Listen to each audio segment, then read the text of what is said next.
नमस्कार मैत्रिणींनो, मी सौ छाया काकडे छाया सुपर किचनमध्ये तुमचं सर्वांचं स्वागत आहे। तर आज आपण परत एक आगळी वेगळी रेसिपी घेऊन आलेलो आहे। पण आज आपल्या रेसिपी बनवताना लुडबुड करायला आपली परी नाही आहे, कारण परी शाळेत जाते।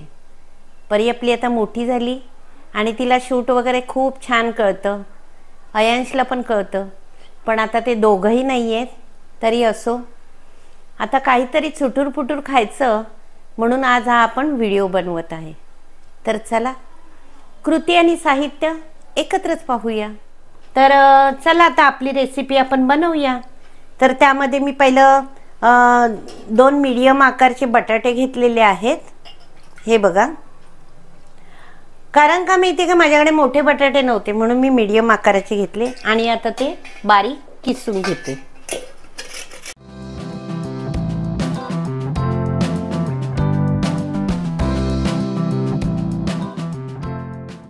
हे बघा, आपला बटाटा किसून झालेला आहे। आता आपण त्याच्यामध्ये ना ज्याप्रमाणे आपण भजी बनवतो त्याप्रमाणे ह्याच्यात हळद टाकली।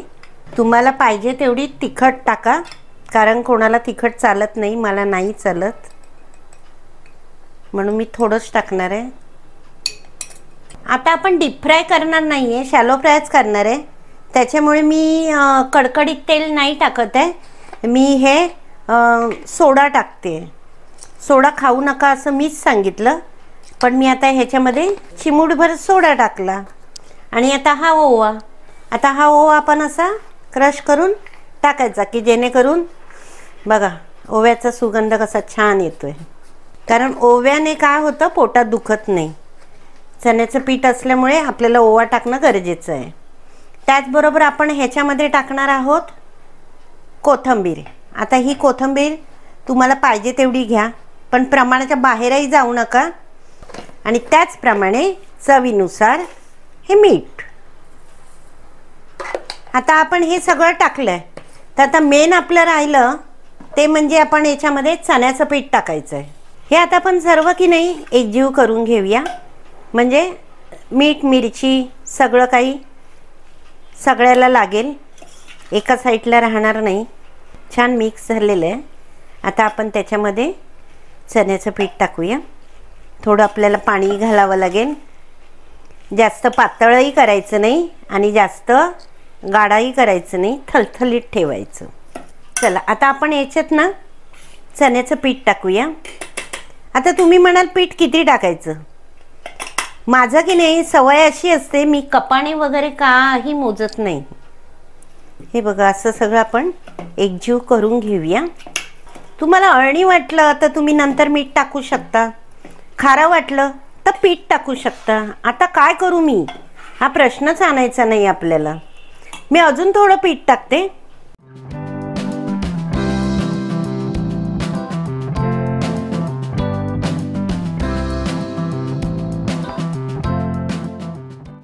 तुम्हाला प्रश्न पडला असेल की आता काकी काय किसलेल्या बटाट्याची भजी वगैरे दाखवतात का, तर नाही, तसं नाही।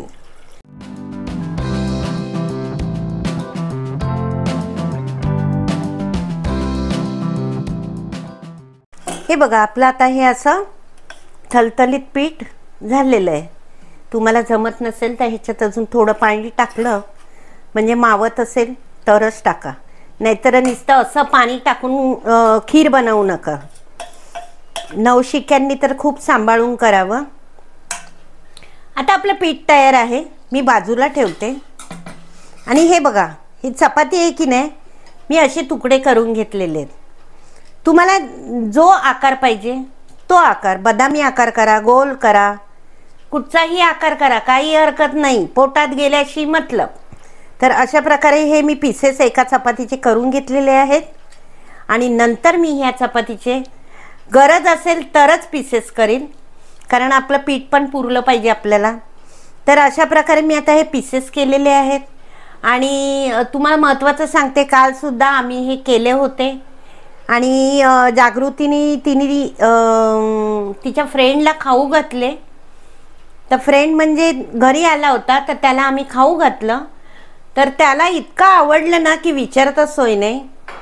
तर तर त्याने विचारलं रेसिपी कशी करायची, तर जागृती बोलली की आता मम्मी ना उद्या शूट करणार आहे, मग ते यूट्यूबवर येईल, मग यूट्यूबवरच बघ. कारण त्याला मी पहिला धन्यवाद बोलते, कारण तो माझ्या सर्व रेसिप्या पाहतो आणि प्रत्येक वेळेस त्याची काही ना काही कमेंट असते. त्याबद्दल कार्तिक पवार धन्यवाद. तर चला आता आपण गॅस चालू करूया. कालच मी केलेलं असल्यामुळे माझ्या कढईत ऑलरेडी तेल आहे. डीप फ्राय करायचं असेल तर अजून तेल होता, शॅलो फ्राय करायचं असेल तर बस झालं. आपल्याला थोडक्यामध्ये गंमत करूया. तर आता तेल तापू द्या आपलं. हे बघा, हे असं बुडवून घ्यायचं. आपलं तेल छानपैकी तापलेलं आहे. हे असं बुडवायचं आणि ह्याच्यात बुडवल्यानंतर आपली चपाती थोडीशी लूज होते, नरम होते. तर होऊ द्या, काही हरकत नाही. आपण असं पकडायचं आणि असं चपातीवर ठेवून असं सोडायचं. आता मी गॅस थोडा बारीक करते. अशा प्रकारे तुमचे जेवढे मावतील तेवढे तुम्ही याच्यामध्ये तळून घ्या. आता अशा प्रकारे मी हे सगळे करून घेते.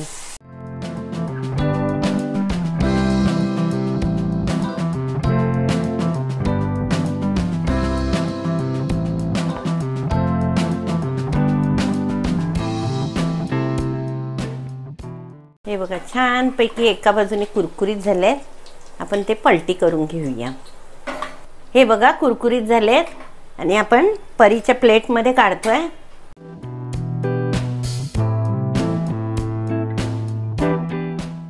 तर हे बघा, आपले अशा प्रकारे चपातीचे काय म्हणूया आपण, चपातीचे पकोडे म्हणूया किंवा चपाती स्लाइस बोला. नाही, चपाती बाईट. बरं, चपाती बाईट बोला. आजकालच्या मुलांना काय काहीतरी नवीन नवीन नावं लागतात. आमचं काय, आम्ही जुनी लोक आहेत, घ्यायचं आणि खायचं माहिती आहे.